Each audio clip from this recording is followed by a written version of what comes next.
जय जगन्नाथ समस्त को। आज एते दिन पर जगार डोरी लगिला आमे पुरी जावाई तो समस्ते आज मॉर्निंग रू बाहरी पड़लो पुरी जावाई। एक्चुअली आमर मॉर्निंग रे ही प्लान है कि चलो आज वीकेंड अच्छी पुरी जाइकी जगह दर्शन कर आसिया कहीं आमे बहुत दिन है पुरी दर्शन करने जगार दर्शन आमर हो नाला से आमे पुरी बाहरिलु। तो आमे डायरेक्ट पुरी न जाई आमे जाइथिलु गुजरात रो जने बाबा अच्छा नारायण स्वामी तो तांको आश्रम मेराइन ड्राइव रे सो सेपटे गलु पुरी।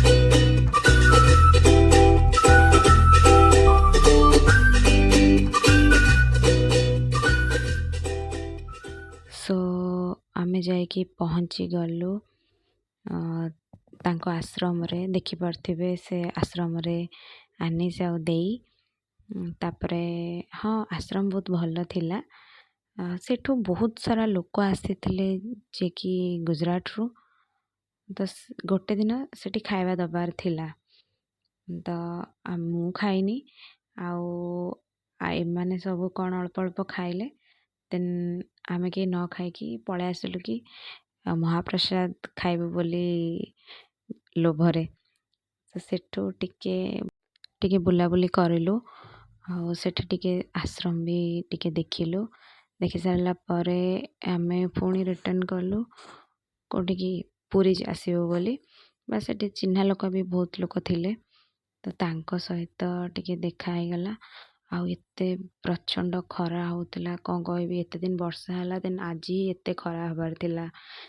सो फाइनली आमे आसी पार्किंग रे गाड़ी रखी आमे आसी बड़दाण्डे जाऊँ देखी पारे जगन्नाथ मंदिर देखा जाऊँगी पतितपावन बाना तो एते खरा थिला जिते पतित पावन दर्शन हो गला एते खुशी लगिला मनरू कौन कहबू।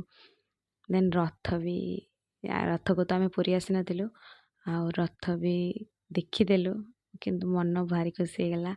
आ लोक एते भिड़ थिले कौन कहबू खरा को लोकों भिड़ देखी पारे पतित पावन बाना केमती उड़ूजी जगन्नाथ दर्शन हो गला।